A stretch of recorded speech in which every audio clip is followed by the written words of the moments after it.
Hello, Kristin. It's so nice to have you on the show today. How are you doing? Hi, thank you. I'm good. Thanks for having me. Beautiful. And thank you so very much for being here. You see, I truly appreciate you. And you see, Kristin, oftentimes I love to thank my guests for two things. And I do this so often to the point where it has become my anthem. So, firstly, I want to say thank you so very much, Kristin, for investing in yourself. You say you are on this platform right now because you did invest it in yourself. Oftentimes, Christine, I love to make reference to the amazing mango tree. Say some couple of months back, I was on a particular road, and just by the roadside, Christine, there was this very tall, attractive mango tree. And I used the word unattractive because the mango tree's got no mangoes on it and the leaves were all dry. So I just walked past it and I went my way. But you see, Christine, just recently I was on that same road, and this time around, a lot's changed about the mango tree. You see, the mango tree caught my attention pretty good from a distance, and immediately I got the urge to move so close to it, of which I did, and it wowed me because now the mango tree's got a lot of mangoes on it, beautiful green leaves and healthy branches, and not just mangoes now, Kristen. I'm talking about ripe mangoes. It was such a lovely experience that day, and I was so excited. Here is my point: the fact that you dedicated your time, energy, and resources to becoming the amazing Christian that you are today. That alone has made it impossible for me to skip you.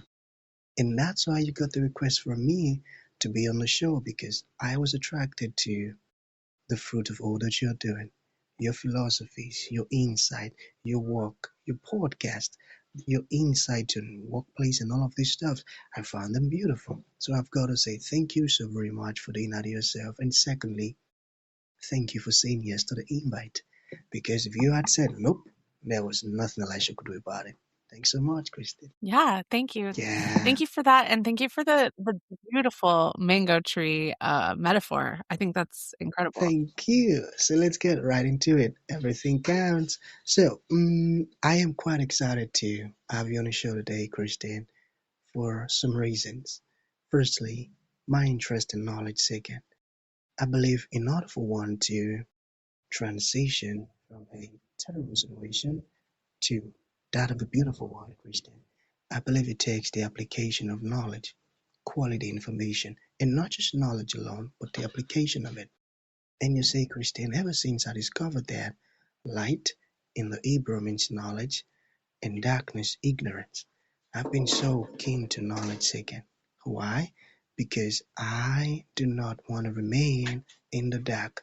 So that's going to make our conversation today very important to me and even to the listeners. And the second reason why I'm excited to have the incredible Christian on the show is for the sake of the audience. They say we live in an age where information is as abundant as grains of sand.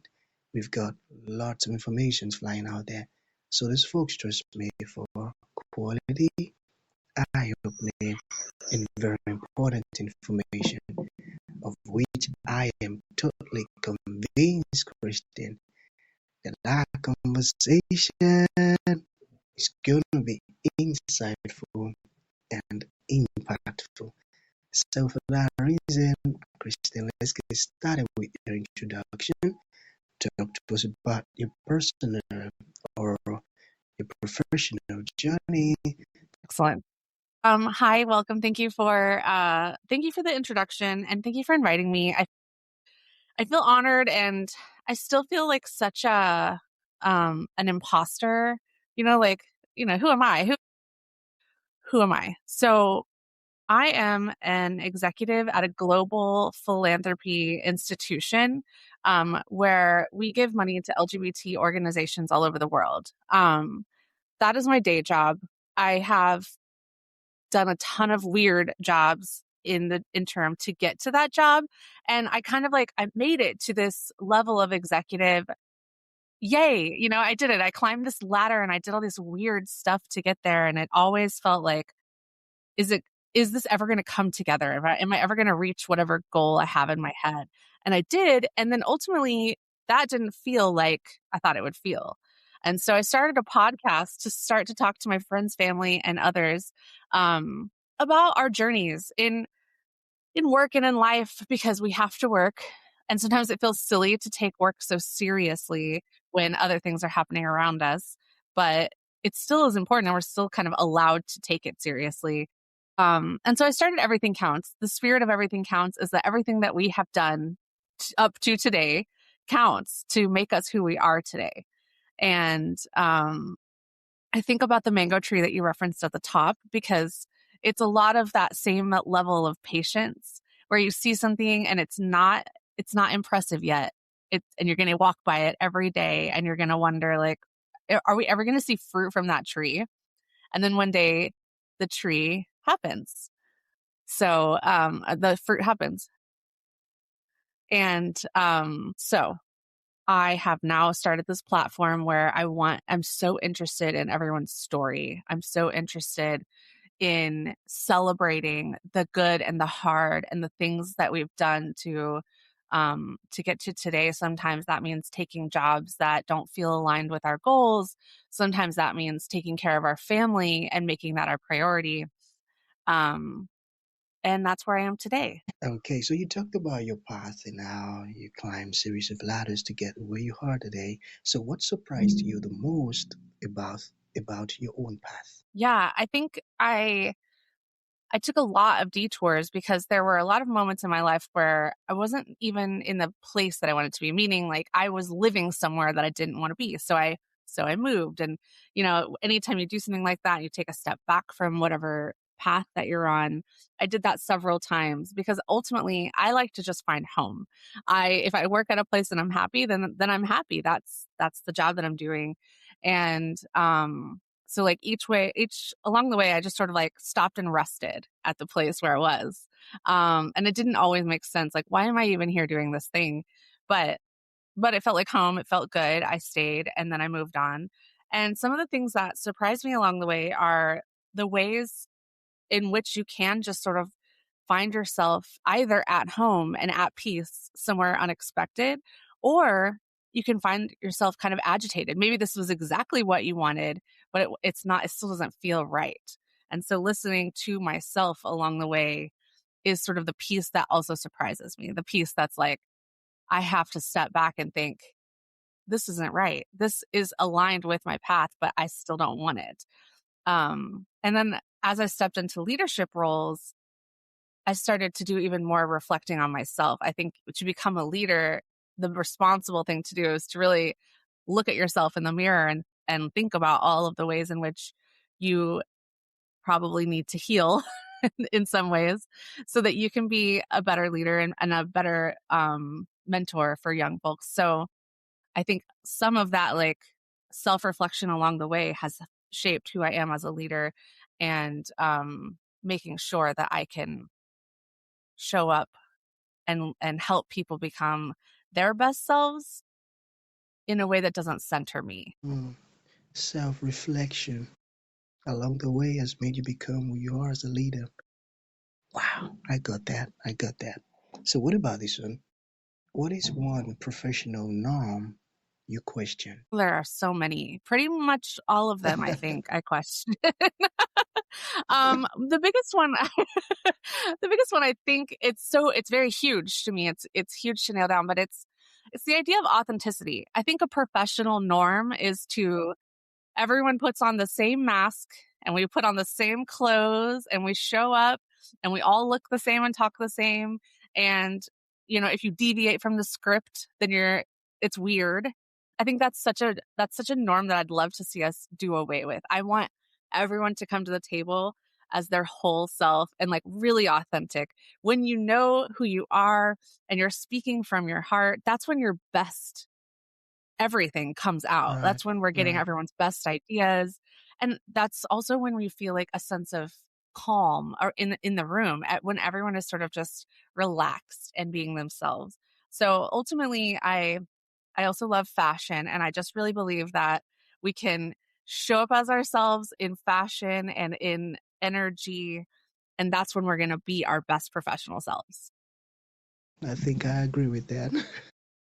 I agree with that. So, what about this one? How do you lead without losing yourself? Such a good question. I've made this mistake. I've lost myself as a leader before where I poured everything I had into my team. This was during the pandemic too, so everything's falling apart and it felt like the only thing I could control was my work. And so I just gave my whole self to my team. And I don't regret it, but I know that when I left that job, I had to have a lot of perspective around like this team's going to continue doing their work and without me. This organization is going to keep doing its work without me. So, knowing that, how do I make those boundaries and how do I just protect myself? So, stepping into my next role, I really worked hard on always available to my team, but they also have boundaries. Like there's an office hours time and check-in times. And the real thing that I've done, and I think it's part of just getting older and becoming comfortable with yourself, is that authenticity piece where I'm just really honest with them. If I'm, I let them know if I'm having a rough time. I don't want to like hold my cards too close to the vest because that leaves them in the dark and leaves them anxious if they don't know where my head's at. So I give my whole self, but with boundaries. Give your whole self, but with boundaries. So, if one wants to lead without losing themselves now, they need to give their whole self, but they must also have boundaries. I got that. I got that. Okay, so let us talk about burnout. All right.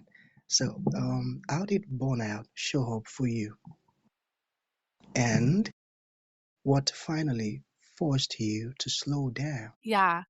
Um, it really looked like a loss of interest in everything. I just didn't want to show up to work or to life, or I just wanted to lay down all the time. And it, those are moments that are hard for us as people to recognize because maybe in the moment it's like, am I having a bad day? Is this just something, is it going to pass? Am I just tired? And then once you realize that rest is not fixing it and all of the things that you would normally have in your toolbox are not fixing the problem, that's when I'm like, okay, this is burnout. And ultimately, I tried to do less to address the burnout. I thought if I just did less and I took a big step back, that didn't work for my personality. For my personality, I had to find meaning and I had to find something that made me lit up and excited. And again, that's sort of where the podcast came in. I needed a passion project to reignite my creativity. And that's how I started to overcome burnout. Igniting your creativity, and that's how you started overcoming burnout. That's a smart one. I've got a clap for you, Christian. Thanks. Okay. So we have two more to go. So let's talk about your podcast. How long now, and how has the journey been so far, as a podcaster? Oh my gosh, it hasn't been very long. I came up with the idea in September of 2025. I launched in November Mm. of 2025. Oh, And I did wow. a full season of 12 episodes that ended in January. So it hasn't been a long time. It's all been very contained.